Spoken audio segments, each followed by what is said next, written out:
से ये रेजिड्यू है। हम्म। तो अब ये जब डाला था तब ऐसा तो नहीं था, अब धीरे धीरे देखो डिग्रेडेशन हुआ है।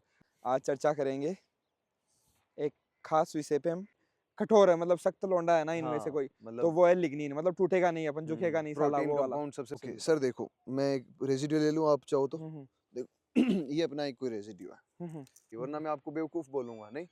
ठीक है सर, बोल दिया आप तो। ठीक है, तो रुको अब तो आप। बच्चे भी लिखने लगे कि रोहिताज सर तो इजी क्वेश्चंस के आंसर देते हैं, सर हार्ड वाला करो आज। आज हार्ड वाला करता हूँ, हाँ, ठीक। जो बैक्टीरिया है उसकी तो बॉडी बन नहीं पा रही है, उसकी बॉडी बन नहीं पा उसको तो रही, नाइट्रोजन नहीं मिल रहा है, वो तो मतलब उसकी प्रोटीन रिक्वायरमेंट जो पूरी हो नहीं पा फुलफिल रही। नहीं होते। नाइट्रिफिकेशन इनहिबिटर्स जो होते हैं हाँ ना, हाँ, वो किसको इनहिबिट कर देते हैं, वो क्वेश्चन बता दो फटाफट इनको, फिर आप वाली बात बोलो। फिर मेरी वाली बात पे हम्म। आते हैं। देखो जो ऑफ नहीं, इंडियन वो तो मैं इंडियन बताऊंगा सॉइल्स। ना सर, कमेंट में क्यों लिखेंगे, वो तो मैं बताऊंगा कितना होता है रेशियो।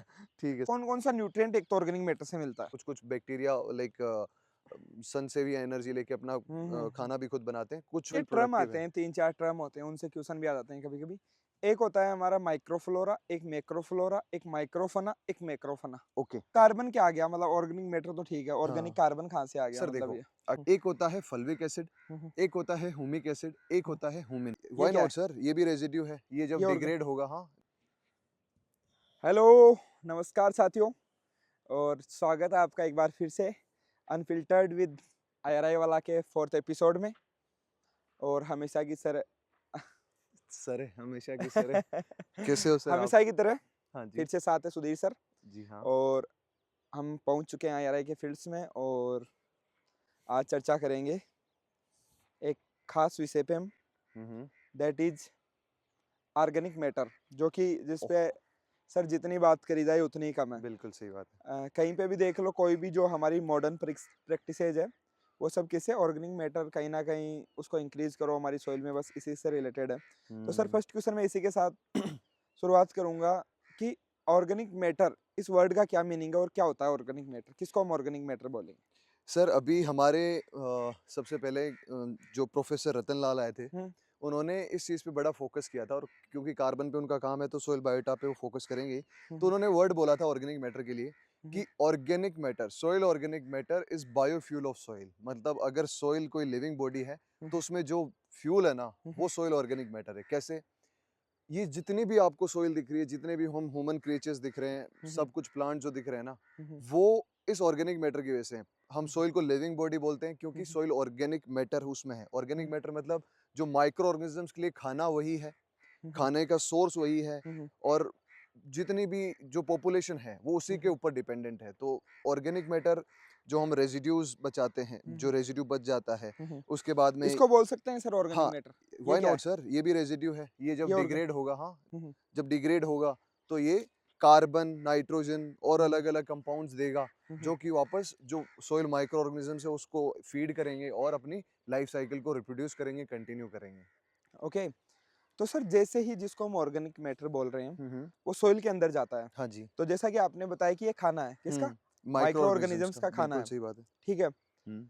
तो मीन्स वो खाना मतलब किसी भी मॉइस्चर लेवल पे स्टार्ट कर देंगे, या फिर उनको भी एक ऑप्टिमम कंडीशन चाहिए तब जाके वो इनको खाना स्टार्ट करेंगे, मतलब क्या है उसका? सर देखो, हर कोई जो लिविंग ऑर्गेनिज्म है उसको कुछ ना कुछ कंडीशन चाहिए। हम्म। जैसे जो majority of the soil biota है, हम्म। उनको मीजोफिलिक कंडीशन चाहिए। अगर टेम्परेचर की बात करूं तो मीजोफिलिक कंडीशन मतलब 25 से 35 degree up hmm. To 45 degree तक वो जिंदा रह सकते हैं। हम्म। वो अगर टेम्परेचर है पहली चीज। हम्म। उसके बाद में दूसरी चीज होती है मॉइस्चर। उनको पीना भी तो है, उनको मॉइस्चर चाहिए, ह्यूमिडिटी चाहिए। हम्म। तो वो चीज होती है कि आपको 60% ऑफ द फील्ड कैपेसिटी या 80% ऑफ द फील्ड कैपेसिटी, इन दोनों के रेंजेस के बीच में सबसे ज्यादा एक्टिव होते हैं। फील्ड हम्म। कैपेसिटी के अपन ऑलरेडी सर समझा चुके हैं हम्म। कि उस रेंज में अगर पानी है, मतलब पानी ऑप्टिमम होना चाहिए, हम्म। ना ज्यादा ना कम, और ठीक है। टेम्परेचर भी मीडियम रहना चाहिए ताकि वो उसको डिग्रेड करना शुरू करे। मतलब अगर ये आपका रेजिड्यू है ना, हम्म। लेट्स से ये रेजिड्यू है, हम्म। तो अब ये जब डाला था तब ऐसा तो नहीं था, अब धीरे हम्म। धीरे देखो डिग्रेडेशन हुआ है। हम्म। अब थोड़े दिन बाद में अगर इसी रेजिड्यू को आप देखोगे हम्म। तो ये और ज्यादा डिग्रेड हो जाएगा, क्योंकि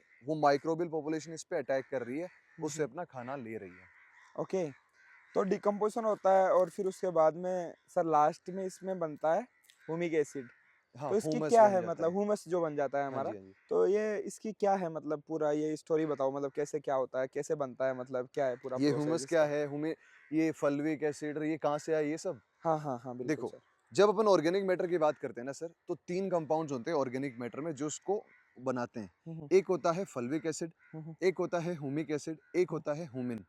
इन बिल्कुल। सब से मिलके अपन बोलते हैं हुमस, जो कि होता है डिकम्पोज्ड ऑर्गेनिक मैटर, ठीक हम्म, है। अब ये जो तीनों कंपाउंड्स है ना, हम्म, ये तीनों कंपाउंड्स कहाँ से शुरू हुई? एक सोसाइटी है सर, हम्म, इंटरनेशनल हुमिक सब्सटेंस सोसाइटी, अच्छा। जो कि 1880s में 1881 में कोलोराडो, जो डेनवर जगह है, वहाँ इसकी इस्टेब्लिशमेंट है, मतलब हेडक्वार्टर्स उसका वहाँ है। तो सबसे पहले एक साइंटिस्ट थे, उनका नाम था बर्जीलियस। उन्होंने 1830 में हुमिक एसिड नाम के सब्सटेंस को डिस्कवर किया कि हुमिक एसिड नाम का कोई चीज़ होती है। Berzelius chemist. बर्जीलियस, हाँ, ये तो केमिस्ट्री से एसोसिएटेड केमिस्ट है। थे, है ना? ये हाँ, तो केमिस्ट केमिस्ट थे, थे, हाँ। केमिस्ट थे। हाँ, हाँ। तो उन्होंने क्या किया, इस हुमिक एसिड को डिस्कवर किया। हम्म, उस समय सर फल्विक एसिड को भी डिस्कवर किया, लेकिन उस समय इसका नाम फल्विक एसिड नहीं था। हम्म, उस समय इसका नाम था सेरेनिक एंड एपोसेरेनिक एसिड। ओके। उसके बाद में इन्होंने हुमिन को भी डिस्कवर किया। हम्म, अब ये तीनों चीजें थी। उसके बाद में एक सर आए मोल्डर भाई साहब। मतलब ये तीनों चीज की ऑर्गेनिक में, ये ये हुमस में ऑर्गेनिक होती मैटर है। के अंदर होती है। हुमस में हाँ, होती है, हुमस में हुमस में, होती है। हाँ, हाँ। अब ये तीनों चीजें, एक मोल्डर भाई साहब आए, हम्म, उन्होंने बोला कि सेरेनिक और एपोसेरेनिक है ना सर, हम्म, इसको हम फल्विक एसिड बोल देते हैं। क्यों? ये ओडन भाई साहब ने बोला अच्छा, 1912 में। और ओके। मोल्डर भाई साहब ने भी कुछ अपनी डिस्कवरी दी थी। हम्म, ये इसकी वो मतलब सिंक्रोनोलॉजी होगी, सबसे पहले बर्जीलियस, फिर मोल्डर, फिर ओडन। ओडिन ओडन ने 1912 में दी थी ये सारी हम्म, चीजें कि एपोसरेनिक को हम फल्विक एसिड बोल सकते हैं। हम्म, अब ये तीनों कंपाउंड्स हैं क्या सर? देखो, हम्म, जो फल्विक एसिड है ना, हम्म, वो ये मान लो कि जैसे ये डिकम्पोज हुआ, अपन प्रैक्टिकल एस्पेक्ट में बात करते हैं, ये हम्म, डिकम्पोज हुआ, हम्म, और डिकम्पोज होते ही जो सबसे आसान पार्ट है, मतलब जो सबसे कम कॉम्प्लेक्स पार्ट है, ठीक है। जो बिल्कुल रो है, हम्म, उसको अपन बोलते हैं फल्विक एसिड। ठीक अब है। फल्विक एसिड मतलब ये, उसको अपन चेक करते हैं किस में सोल्यूबल है, उसके बेसिस पे। तो हम्म, ये वाटर और मतलब एसिड और एल्कली दोनों सोल्यूबल है, एसिड में भी सोल्यूबल है और एल्कली में भी तो सोल्यूबल है। इससे कैसे पता चलेगा? मतलब जो मतलब हम चेक करना चाह रहे हैं कि इसमें ये कितना है, तो हमने एल्कलाई और एसिडिक जो सॉल्यूशन लिया और उसमें एग्जैक्टली, इसको डालते हैं, और जो सोल्यूबलाइज हो गया हाँ, वो हमारा फल्विक एसिड हाँ, का पार्ट है। एग्जैक्टली सर, एक मतलब ओके, फ्रैक्शनेशन स्कीम है। ओके। हम पहले पूरे ऑर्गेनिक मैटर को डालते हैं, हाँ, हाँ। अगर वो एसिड और एल्कली दोनों में सोल्यूबल है तो हम्म, अपना फल्विक एसिड हो गया। वो फल्विक हाँ, एसिड है। अब ओके। आप दूसरा आता है आपका हुमिक एसिड, मतलब हुमिक। फल्विक एसिड अगर ज्यादा कॉम्प्लेक्स हो जाए, उसका पॉलीमराइजेशन हो जाए, मतलब थोड़ा और कॉम्प्लेक्सेशन हो जाए, हम्म, तो बनता है हुमिक एसिड। हम्म। हुमिक एसिड है, दैट मीन्स वो एसिड में इनसोल्यूबल है, याद रखना सर, हाँ, ये क्वेश्चन आता है, यही यही इंपॉर्टेंट है। इंपॉर्टेंट है। हम्म, वो एल्कली सोल्यूबल होता है, लेकिन एसिड इनसोल्यूबल होता है, हम्म, हुमिक एसिड। अब अगर और पॉलीमराइजेशन हुआ हम्म। तो वो बनेगा सर फल्विक, वो हुमिन, हुमिन, हुमिन हुमिन बनेगा। बनेगा। अब जो हुमिन बनेगा ना, हम्म, वो एसिड और एल्कली दोनों दोनों में में इनसोल्यूबल है। इनसॉल्युबल है। हाँ, तो अब अगर आपको ये पता करना हो भैया हुमिक एसिड कितना है मेरी उस ऑर्गेनिक मैटर में, हम्म, तो आप देखोगे कि एल्कली सोल्यूबल कितना है और एसिड इनसोल्यूबल कितना है, मतलब हम्म, एसिड में इनसोल्यूबल है ना, हम्म, तो वो अलग निकल जाएगा। हम्म, और आपको अगर हुमिन देखना है तो दोनों हम्म, में इनसोल्यूबल होगा। हम्म। तो ऐसे आप उसको फ्रैक्शनेशन कर सकते हो कि कितना मेरे पास ये कंपाउंड है। सर उससे पता क्या चलेगा, पता है आपको कि क्या हुमिन, चले? ये पता क्यों क्यों पता कर रहे हैं अपन कि एसिड, ये फल्विक एसिड कितना है, हुमिक एसिड कितना है, हुमिन कितना है। इससे ये पता लग जाएगा कि हमारा जो ऑर्गेनिक मैटर है वो कितना ज्यादा, डिकम्पोजेबल है या नहीं है? हाँ, मतलब डिकम्पोज कितना है उसका भी हम्म, पता चल जाएगा, हम्म, मतलब ज्यादा डिग्री ऑफ पॉलीमराइजेशन है, दैट मींस वो फल हुमिन है। हम्म। तो ये सारी कहानी होती है, मतलब अब इन्हीं तीनों कंपाउंड्स के आसपास घूमती है सारी केमिस्ट्री, तो हुमस इसमें ऐसा केमिस्ट्री होता है कि जिसको सर, अपन जैसे ही बोलते हैं। ऑर्गेनिक मैटर का डिकम्पोजिशन स्टार्ट होगा तो सबसे पहले फल्विक एसिड बनेगा, एग्जैक्टली, फिर उसके बाद में ह्यूमिक बनेगा, और फिर फिर हुमिन बनेगा। ह्यूमिन बनेगा। हाँ, ओके। हुमिन डिग्रेडेबल नहीं होता है, मतलब ज्यादा डिग्री ऑफ कॉम्प्लेक्सेशन हो जाता है, तो हम्म। वो डिग्रेडेबल नहीं है। और इन्हीं कंपाउंड्स, इसको अपन बोलते हैं सर हुमस केमिस्ट्री। ये सारी केमिस्ट्री को अपन हुमस ये केमिस्ट्री किसने बोलते दी थी ह्यूमस के, ह्यूमस थ्योरी हैं। किसने हुमस दी? हुमस थ्योरी स्टीवेंसन ने दी थी। वो अलग चीज है। हाँ, वो मतलब इस यही थ्योरी है। देखो sir, humus theory, lignin theory, ये अलग-अलग थ्योरीज दी थी हम्म, अलग-अलग साइंटिस्ट ने। किसी हम्म, ने बोला कि जितना भी कंपाउंड्स है वो हम्म, लिग्निन से शुरू होता है, किसी हम्म, ने बोला किसी और चीज़ से शुरू होता है, तो वो हम्म। अलग-अलग साइंटिस्ट ने अलग-अलग अपनी थ्योरीज दी थी। ओके, जी हाँ। ठीक है सर। तो स इससे मोस्टली क्वेश्चन तो ये आता है कि कौन सा सोल्यूबल है किसमें और कौन सा इनसॉल्युबल। सोल्यूबल नहीं है, हाँ। मतलब ये आप याद कर हाँ, लेना। और ये साइंटिस्ट का भी सर कभी भी पूछ लेते हैं, हम्म, ये भी पूछ लेते हैं ये सोसाइटी जो इंटरनेशनल हुमिक सब्सटेंस हम्म, सोसाइटी वो कहाँ है, तो ये हम्म, सब पूछ लेते हैं। सर बाकी आपको पता है ना कि ये अपनी जो इंडियन सॉइल है, हम्म। उसमें हुमिक ये अपना सॉइल ऑर्गेनिक कार्बन कितना होता है, कार्बन अब परसेंटेज। कार्बन क्या आ गया? मतलब ऑर्गेनिक मैटर तो ठीक है, ऑर्गेनिक हाँ, कार्बन कहाँ से आ गया, सर मतलब देखो, ये? अगर ऑर्गेनिक मैटर है, तो हम्म, ऑर्गेनिक मैटर में हम्म, 58% होता है ऑर्गेनिक कार्बन। ये भी क्वेश्चन आता है ना? हम्म, 58% total of soil organic matter का 58% होता है ऑर्गेनिक कार्बन। हम्म, अब वो कितना है इंडियन सॉइल्स में, ये पूछा जाता है। हम्म, और ये सर आपको याद होगा एक वेन बेमेलन फैक्टर आता है, हम्म, 100/58। हम्म, 58 क्यों आया? क्योंकि ऑर्गेनिक कार्बन हमें हम्म, उसमें ऑर्गेनिक मैटर में उतना है, हम्म, तो बेमेलन फैक्टर आता है 100/58 इजिकल्स टू 1.724। हम्म, तो ये वेन बेमेलन नाम के साइंटिस्ट ने दिया था, हम्म, और इसको अपन वेन बेमेलन फैक्टर बोलते हैं। इसकी वैल्यूज भी पूछी जाती है, हम्म, और ये पूछा ये जाता है कि इंडियन सॉइल्स में कितना परसेंट ऑर्गेनिक कार्बन है। तो वो होता है सर 0.26%, और कोई कोई रिसर्च के हिसाब से 0.3% भी है। ओके, अराउंड हाँ 0.3%। 0.3%। ओके, अब सर मीन्स किसी को सर जैसे ऑर्गेनिक कार्बन दे दिया, अगर कि 58 किलोग्राम ऑर्गेनिक कार्बन है हाँ किसी हाँ सॉइल में, और वो पूछ ले कि ऑर्गेनिक मैटर कितना है, हाँ, तो वो कितना होगा सर? वो 100 kg से। ओके, और अगर 100 जो केजी है हम्म, वो ऑर्गेनिक कार्बन दे दिया, हाँ तो जी हाँ जी, तो ऑर्गेनिक मैटर। 58%, मतलब 58 kg कार्बन। ओके, वो नहीं वो नहीं। सर पता है, हमेशा हम्म, 58 नहीं होता, क्योंकि आपको पता है सर हाँ मतलब वो तो डिग्री ऑफ कौन सा वो रेजिड्यू है, किस पे है, लेकिन ऑन एन एवरेज 58% दिया गया है। 58% ऑन एन एवरेज हाँ, है, और मतलब कि इसी जो एवरेज जितना पे भी। और अजम्पशन पे ही दुनिया चलती है, लाइक ओके मतलब काफी सारी चीजें। सर आपको पता है ये जो, सर, एक क्वेश्चन और मतलब मेरा, ठीक है कि ठीक है, ये ऑर्गेनिक मैटर हम इंक्रीज क्यों करते हैं, मतलब क्या रीजन है, मतलब कि क्यों नाइस करना है नाइस। ये इंक्रीज, मतलब हमें सॉइल में क्यों, मतलब। ओके देखो, हम्म, जैसे मैंने बोला जितना ज्यादा ऑर्गेनिक मैटर है, हम्म, जैसे रतन सर पता है क्या कहते हैं हम्म, कि हमारी सॉइल को हमेशा कवर रखो। हम्म, कवर किससे रखो? इस रेजिड्यू प्रकार से से रखो। देखे। जैसे ये कवर है ना, हम्म, सॉइल पूरी, हम्म, इसको, ये पल मिलेट का है आई हाँ थिंक ये सर, पर्ल मिलेट रेजिड्यू, का हाँ। ही है, हम्म, इसे कवर रखो। अब हम्म, कवर करने से क्या होगा, एक हम्म, तो जो माइक्रोबियल पॉपुलेशन है हम्म, उनके लिए एक मिनी एनवायरनमेंट बन जाएगा, हम्म, कि भैया कि मेरे पास जो, क्योंकि रेजिड्यू क्या है, मॉइस्चर को भी रिटेन रखेगा, हम्म, टेम्परेचर को मेंटेन रखेगा, तो एक माइक्रोबियल कम्युनिटी बन जाती है अंदर, जो लॉन्ग टर्म तक सर्वाइव करती है। और उसकी वजह से क्या है कि जितना ज्यादा रेजिड्यू, जितना ज्यादा ऑर्गेनिक मैटर होगा, हम्म, उतना ज्यादा माइक्रोबियल ग्रोथ होगी, और माइक्रोबियल पॉपुलेशन और मैक्रो पॉपुलेशन भी उतनी ज्यादा होगी। जैसे अर्थवर्म हुआ, सेंटीपेड्स हुए, ये सारी चीजें ज्यादा ज्यादा रहेगी। और उस जितना आपको पता है कि जितना बायोटा रिच है सॉइल में, उतना पूरी सॉइल फर्टाइल है, सर उतना एक ये सॉइल ट्रम प्रोडक्टिव आते है। हैं, 3-4 ट्रम होते हैं, उनसे क्वेश्चन भी आ जाते हैं कभी कभी।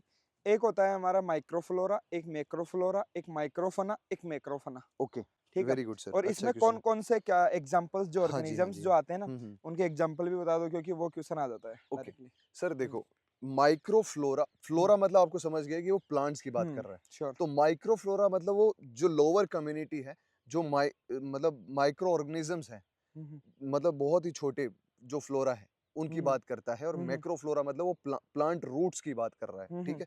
मैक्रोफ्लोरा में मेजरली से प्लांट रूट्स ही आती है, हम्म, माइक्रोफ्लोरा में हम्म, बैक्टीरिया आता है। अब हम्म, बच्चे यही कंफ्यूज होते हैं, सर वो तो माइक्रोफोना होना चाहिए, हम्म, बैक्टीरिया आता है माइक्रोफ्लोरा में। हम्म, उसका रीजन है उसकी सेल वॉल, मतलब प्लांट के पास अपनी सेल वॉल होती है, हम्म, बैक्टीरिया के पास अपनी सेल वॉल है। दैट इज हम्म, वाई वो सिमिलरिटी सेल वॉल के बेसिस पे उसको फ्लोरा में कंसिडर किया जाता है। हम्म, और उसकी कुछ फीडिंग हैबिट्स को भी होता है, कुछ कुछ बैक्टीरिया लाइक सन से भी एनर्जी लेके अपना हम्म, खाना भी खुद बनाते हैं, कुछ कुछ हम्म, कुछ बैक्टीरियाज में होता है। हम्म, उसके बाद में होता है सर माइक्रोफोना और मैक्रोफोना। हम्म, फोना मतलब वो एनिमल्स की बात कर रहा है। एनिमल्स की बात कर तो रहे माइक्रोफोना में जो पॉपुलेशन आती है, जैसे कि और जो फोना है उसमें भी अलग अलग पॉपुलेशन आती है। पॉपुलेशन का नाम मुझे ज़्यादा याद नहीं आ हैं। रहा। मैक्रो मैक्रो मैक्रो के में अंदर तो अर्थवर्म हो गया, अर्थवर्म हो सेंटीपीड्स गया, हो गए, हमारे सेंटीपीड्स हो क्रिकेट गए, निमेटोड्स हो क्रिकेट्स, गए, हाँ जो हाँ जो है शायद। वो हो गया, हाँ और जो हमारा माइक्रो जो फना होगा, माइक्रोफोना। उसमें आप लोग कमेंट्स में बताना कि माइक्रो फना के अंदर कौन कौन हाँ आते जी हैं। हाँ जी। और ये भी एक इम्पोर्टेंट है, कई बार क्वेश्चन हम्म आ जाता है। हम्म। उसके अलावा हम बात कर रहे थे एक, सर जैसे डिकम्पोजिशन जो होता है, हम्म वो डिकम्पोजिशन किस प्रकार से होता है, जैसे ऑर्गेनिक मैटर जो है वो हम्म। मोस्टली, जैसे हमारा जो नाइट्रोजन हो गया, कौन कौन सा न्यूट्रिएंट एक तो ऑर्गेनिक मैटर से मिलता है। सर देखो, हम्म, मेजरली ये भी इम्पोर्टेंट है सर। कार्बन, नाइट्रोजन, फास्फोरस भी मिलता है, हम्म, मैग्नीशियम मिलता है, हम्म, और कुछ कुछ अमाउंट्स में सल्फर सर, सल्फर। सल्फर भी हाँ हम्म, सल्फर तो ऑर्गेनिक मैटर का है ही सोर्स है। हम्म, तो ये सब मिलते हैं, हम्म, जो ऑर्गेनिक मैटर का सोर्स होता है। हम्म, नाइट्रोजन और सल्फर सबसे ज्यादा मिलता है, इम्पोर्टेंट, सबसे ज्यादा नाइट्रोजन और सल्फर इम्पोर्टेंट हाँ, है। क्योंकि टोटल नाइट्रोजन का लाइक 90% फॉर्म ऑर्गेनिक फॉर्म में रहती है, हम्म, और सल्फर के अबाउट 70% फॉर्म ऑर्गेनिक में रहती है, तो हम्म, दोनों ज्यादा इंपॉर्टेंट है। हम्म। यही चीज, मतलब यही तो ये नाइट्रोजन कैसे अवेलेबल होता है, मतलब ओके इससे क्या क्या होता है, मतलब सबसे पहले प्रोसेस क्या होता है, वो पूरा कंप्लीट प्रोसेस ओके बता सर देखो, मैं एक रेजिड्यू ले लूँ, आप चाहो तो। दो। देखो ये अपना एक कोई रेजिड्यू है, हम्म, ये आप ये मान के चलिए, इसको मैं हम्म, तोड़ मरोड़ देता हूँ ऐसे, हम्म, डिग्रेड जैसा। तो सर। तो ये जो रेजिड्यू है हम्म, अभी थोड़ा थोड़ा डिग्रेड होगा। कौन करेगा? माइक्रोबियल पॉपुलेशन ठीक करेगी। है, स्टार्ट कर तो देंगे। इसके अंदर जो नाइट्रोजन है, हम्म, लेट्स से इसके कोई कंपाउंड में नाइट्रोजन है, नाइट्रोजन नहीं है, प्रोटीन है सर, पहले। प्रोटीन है, मतलब नाइट्रोजनस कोई कंपाउंड है, प्रोटीन है। प्रोटीन की फॉर्म में है जैसे अभी कि नाइट्रोजन। कोई प्रोटीन है, तो हम्म, प्रोटीन फिर किस में चेंज होगा? अमाइंस में। अमाइंस में। अमाइंस में RNH2, हाँ, उस प्रोसेस को क्या बोलते हैं? उसको बोलते हैं अपन अमीनाइजेशन। सबसे पहले। सबसे पहले अमीनाइजेशन, हम्म, क्योंकि अमाइन बन रहा है। हम्म, उसके बाद में जो अमाइंस है हम्म, वो कन्वर्ट होंगे अमोनियम आयन में, NH4 आयन में। ठीक है, उस प्रोसेस को अपन बोलते हैं अमोनिफिकेशन। ओके।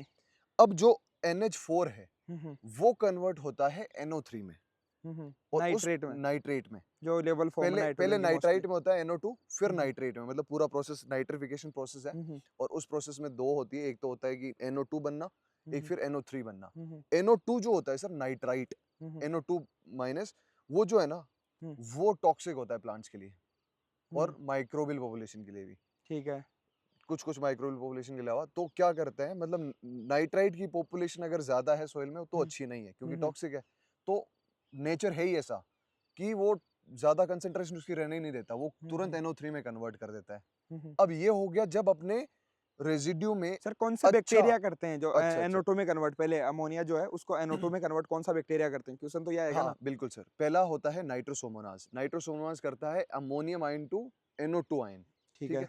अब जो NO2 है टू NO3 जो करेगा हम्म, वो करता है नाइट्रोबैक्टर, ओके, पहले सोमोनास आएगा, याद रखना, फिर फिर बैक्टर आएगा, नाइट्रोबैक्टर ये आएगा, याद ठीक रखना, है। वेरी इंपॉर्टेंट है ये वेरी इंपॉर्टेंट। क्वेश्चन, तो ये आता है। हाँ एक सर, एक और क्वेश्चन आता है मेरे को सर, जस्ट सडनली यहाँ सर पे सर याद आ गया। मुझे फिर ये एक याद है, चलो हाँ, आप पहले करो। वो जो ये स्लो रिलीजिंग ने या जो कौन से होते हैं नाइट्रिफिकेशन इनहिबिटर्स जो होते हैं हाँ ना, हाँ, वो किसको इनहिबिट कर देते हैं? वो क्वेश्चन बता दो फटाफट इनको, फिर आप वाली बात बोलो। फिर मेरी वाली बात पे हम्म, आते हैं। देखो हाँ, सर, नाइट्रिफिकेशन इनहिबिटर्स हाँ, वो कौन से वाले को वो दीजिए? पता है क्या करते हैं? हम्म, वो उनका कोई अलग काम नहीं है, हम्म, वो जो कंपाउंड नाइट्रिफिकेशन के लिए इंपॉर्टेंट है हम्म, उसको पकड़ लेते हैं, हम्म, और वो होता है कौन सा?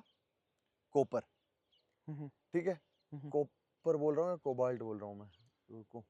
नहीं नहीं, मैं ये पूछ रहा हूँ कि वो नाइट्रोसोमोनास को इनहिबिट करते हैं या अच्छा, नाइट्रोबैक्टर को? ऑब्वियसली सर वो तो नाइट्रोसोमोनाज को हाँ बस, करते हैं। हाँ, ये अच्छा, क्वेश्चन आता है हाँ ना हाँ, कि जो आप नाइट्रिफिकेशन इनहिबिटर्स जो होते हैं ना, वो वो नाइट्रोसोमोनास जो हमारा बैक्टीरिया होता है हम्म, उसको जो है वो और वो मतलब। कैसे करते हैं, मैं उस प्रोसेस में चला गया था सर हाँ एक्चुअली। हाँ हाँ हाँ। वो सर एक्चुअली कॉपर को बाइंड कर लेते हैं, और हम्म, नाइट्रोसोमोनाज को कॉपर की रिक्वायरमेंट होती है। हाँ। तो कॉपर की रिक्वायरमेंट है ना, तो हम्म, वो क्या करेगा कि कॉपर के बिना तो उसका काम हम्म, चलेगा नहीं। तो नाइट्रोसोमोनाज अमोनियम टू नाइट्राइट बना नहीं सकता, तो ओके। नाइट्राइट नहीं बना सकता तो नाइट्रेट भी नहीं बनेगा, तो वो हम्म, नाइट्रिफिकेशन इनहिबिटर यूज हो जाता है कि अमोनियम की जो क्वांटिटी उसको लार्ज टाइम तक रख सकता है। अब सर मैं ओके। वापस क्वेश्चन पे आता हूँ, आप हाँ चले गए, हाँ देखो हाँ हाँ मैंने बोला था आप हाँ बुला दोगे। हाँ, बताओ तो। देखो, जो रेजिड्यू हमने बोला ना कि सर ये protein, protein to amine, amine hmm, to ammonium, ammonium to nitrate, hmm, ये जो बन रहा है वो तब बन रहा था जब इस कंपाउंड में नाइट्रोजन ज्यादा था। हम्म, अगर इस कंपाउंड में समझो नाइट्रोजन ज्यादा नहीं है, हम्म, जिसको अपन बोलते हैं CN रेशियो, हम्म, अगर वो CN रेशियो ज्यादा है मतलब उस कंपाउंड में नाइट्रोजन कम है, और कार्बन ज्यादा है। कार्बन ज्यादा है, मतलब जैसे कि अभी तक अगर 20:1 था, आई थिंक इसका भी पल्मिलेट का भी, वैसे मेज का तो 80:1 होता है, ज्यादा होता है, तो जो इसके स्ट्रो अराउंड ज्यादा है होता इसका है, भी, इसका हाँ भी मान लो ज्यादा होता है। इसका ज्यादा होता है, मतलब हम्म, CN रेशियो 80 कार्बन पे एक नाइट्रोजन है, मतलब हाँ, टोटल नाइट्रोजन तो कम हो गया ना। तो मतलब जो बैक्टीरिया है उसकी तो बॉडी बन नहीं पा रही है, उसकी बॉडी बन नहीं पा उसको तो रही, नाइट्रोजन नहीं मिल रहा, वो तो मतलब उसकी प्रोटीन रिक्वायरमेंट जो पूरी हो नहीं पा फुलफिल रही। नहीं हो। इमोबिलाइजेशन मतलब जो अवेलेबल था वो हम्म, अनअवेलेबल हो गया हम्म, प्लांट्स के पर्सपेक्टिव से। हम्म, लेकिन अगर माइक्रोबियल पॉपुलेशन को तो क्या चाहिए था? प्रोटीन चाहिए था। अगर इसमें प्रोटीन है तो वो आपको अवेलेबल न्यूट्रिएंट दे देगा, अगर इसमें नहीं है तो वो खुद ले लेगा। लेकिन एक चीज बताऊं, जो खुद भी लेता है, इमोबिलाइजेशन को हम बोलते हैं लॉस ऑफ न्यूट्रिएंट, लेकिन वो टेम्परेरी लॉस होता है। कैसे? हम्म, कि इमोबिलाइजेशन ऑफ माइक्रोबियल पॉपुलेशन ने ले तो लिया सर, अब वो कितने दिन जिएगी? एक हम्म, दिन, 2 दिन, 10 दिन? हम्म, 10 दिन के बाद में वापस उसकी बॉडी डिग्रेड होगी, हम्म, जो उसने नाइट्रोजन लिया वापस सोइल में आ गया। तो ये श्योर। टेम्परेरी लॉस है। तो एक क्रॉप ग्रोथ की पूरी साइकिल में वापस न्यूट्रिएंट आ जाता है, इसलिए इसको लॉस नहीं बोलते हैं कुल मात्रा में। अब सर एक क्वेश्चन और आता है हम्म, CN रेशियो के बारे में, कि हम्म, बताओ भाई CN रेशियो इतना मतलब मिनरलाइजेशन के लिए कितना होना चाहिए, हाँ हाँ इमोबिलाइजेशन के लिए हाँ हाँ कितना होना चाहिए, हाँ। इंडियन सॉइल्स में कितना है? वो तो सर सबको आता है, इनको बहुत ईजी है वो तो। ठीक है, फिर इनको कमेंट सेक्शन में हाँ लिखवा दे। हाँ हाँ हाँ, वो तो कि दोनों कौन सी रेंज में होगा तो दोनों एक्टिव होंगे वो हाँ, और सर वो भी CN रेशियो ऑफ नहीं इंडियन वो तो मैं इंडियन बताऊंगा सॉइल्स। ना सर, कमेंट में क्यों लिखेंगे, वो तो मैं बताऊंगा कितना होता है रेशियो।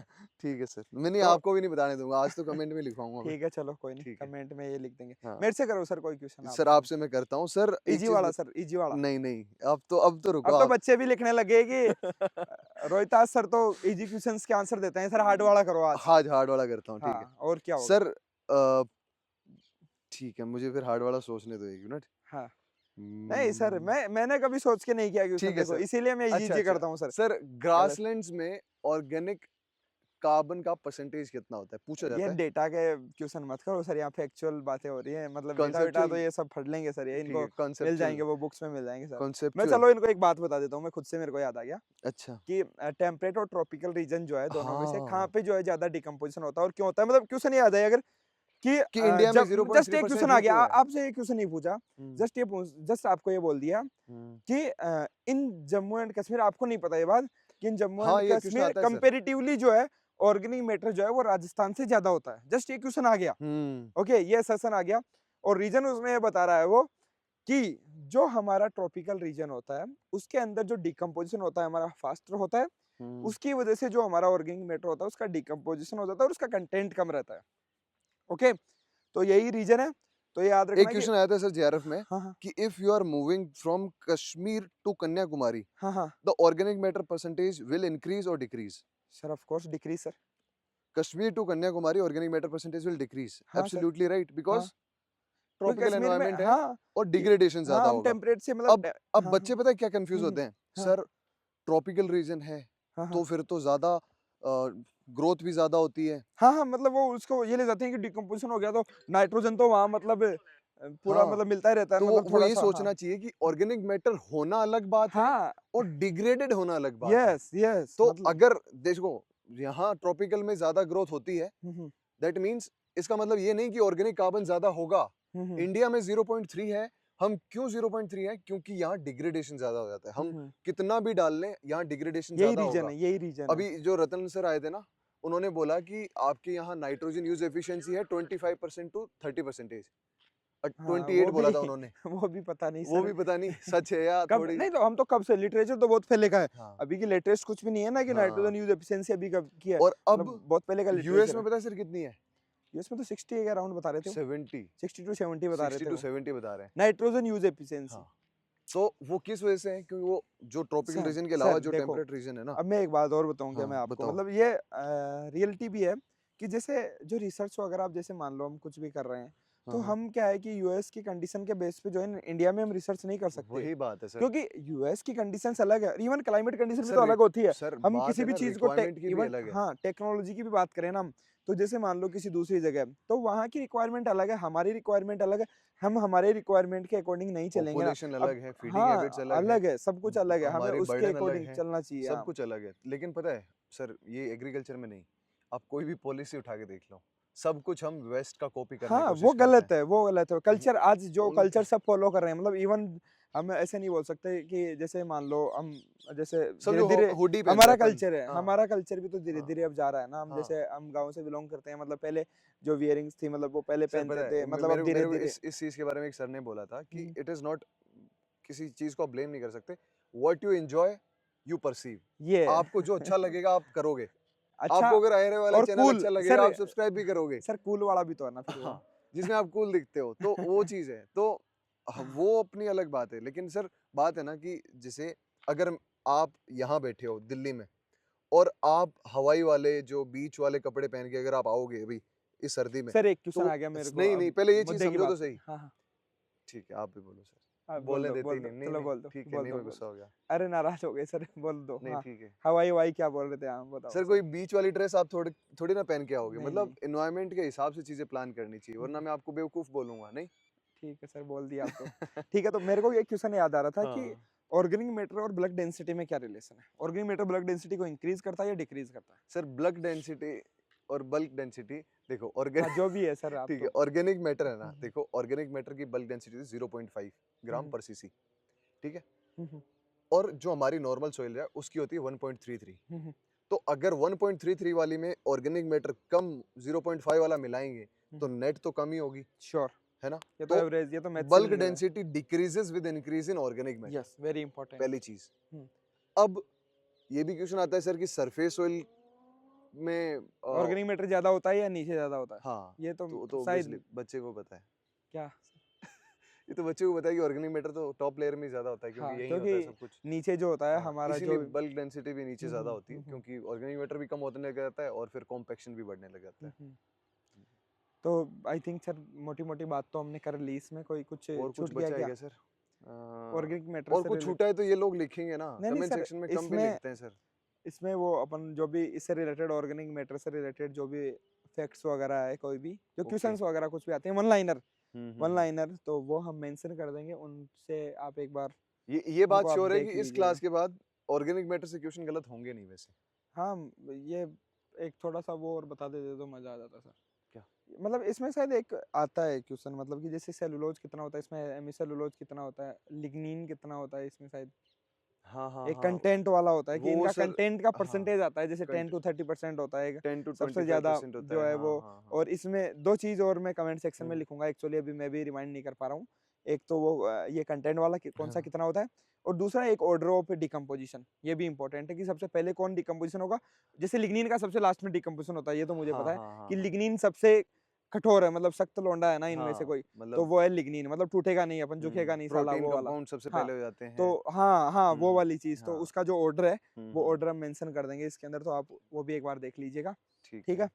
सो अब देख लेना, मतलब कोई अगर जो हमारी प्रीवियस ऑडियंस है वो अपना आप कमेंट कीजिए, मतलब आप अपने व्यूज, ये आप ही की देन है कि हम वीडियो रेगुलर ये लेके आ हाँ, रहे हैं, और आपके कमेंट से हम इंस्पायर करते हैं कि हम और भी ऐसे वीडियो लेके आए, और इवन और बेटर तरीके से लेके आए, और उन टॉपिक्स पे हम बात करें जो कि ठंड होगी आपको सर। बहुत मुश्किल लगते हैं, उसको हम आसान बनाएंगे। बस हमारा वही एम है कि हम डायरेक्टली बोल के हम, क्योंकि आपको पता है कि हम सामने कोई भी कंटेंट होता है, पीपीटी होता है, तब तो देख के बोलने में थोड़ा एक अलग बात होती है, और बिना देखे बोलते हैं तो कभी कभी बाय द वे मिस्टेक्स भी कुछ हो सकती है, तो दैट्स ये कोई बड़ी चीज़ नहीं है उसके अंदर, उसको हम कमेंट सेक्शन में करेक्ट कर दिया जाए, रोहित कर सर, ये देंगे आपका वाला अगर फील्ड है कुछ। क्या?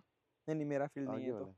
हाँ, तो वही है। तो अभी इस पे चाहे ह्यूमिक एसिड फेंक के मारो, चाहे फल्विक एसिड, ये सब्सक्राइब वाले बटन पे मार देना जो नई ऑडियंस है हमारी, और पुरानी वाली कमेंट जरूर करके जाइएगा, जो क्वेश्चन आपसे किए जाते हैं, जहाँ पे क्वेश्चन आता है वहीं पे जाके पहले आंसर किया करो ना यार, मतलब इतना क्या इग्नोर मार देते हो, मतलब डर नहीं लगता क्या इसे, र... मतलब डर नहीं ये लग रहा तो थोड़ा मैं दिखा डर देता नहीं हूँ, लग रहा तो हम दिखाएं सर? मतलब थोड़ा सा ऐसे बनना पड़ेगा क्या कुछ, मतलब अब नहीं दिखाना तो। ठीक है, कोई नहीं दोस्तों। ओके गाइस, ये प्यार बनाते रहो यार, लाइक यही हमारा फ्यूल है, जैसे सोइल ऑर्गेनिक मैटर फ्यूल है ना अपने हम्म पूरी सोइल का, हम्म वैसे ही आपका जो प्यार है वो हम्म हमारा फ्यूल है। मैं तो वो अगर आप प्यार सर, दिखाओगे हमने तो हम तो करेंगे। फर्स्ट वीडियो तो अनप्लान किया था ना अपलोड, हाँ, लाइक तो उस पे कमेंट्स, मेरा ये इंतजार था सर, अब कमेंट्स ही डिसाइड करेंगे कि ये ये बनाएंगे नहीं बनाएंगे, बिकॉज हाँ। हमारे में like we are based on your directions. अगर आप जैसी अच्छा। डायरेक्शंस दोगे, इफ यू विल से हम्म कि सर मजा आ रहा है और बनाओ, विल ट्राई आवर बेस्ट कि हम हम्म, टाइम निकाल के बनाएं। बिल्कुल। तो वैसा ही हम करते रहेंगे और प्यार दिखाते ठीक रहो है भाई। कमेंट और सेक्शन कोई में। नए लोग आए तो नीचे व्हाट्सएप ग्रुप दिया गया है हमारा, उसमें आप ज्वाइन कर लेना, उसमें कोई भी लेटेस्ट वीडियो वगैरह अपडेट्स हमारे आते रहते हैं। ठीक है। Okay guys, okay, bye bye, have bye, a have a good day. Nice day, और गुड नाइट, अगर कोई सोते टाइम देख रहा है उसको गुड नाइट, कोई सुबह देख रहा है उसको have a good nice day. Morning. Okay. Okay guys, bye okay, bye. नहीं, good morning sir, have a nice day. Okay sir, ठीक बाय है। बाय। बाय।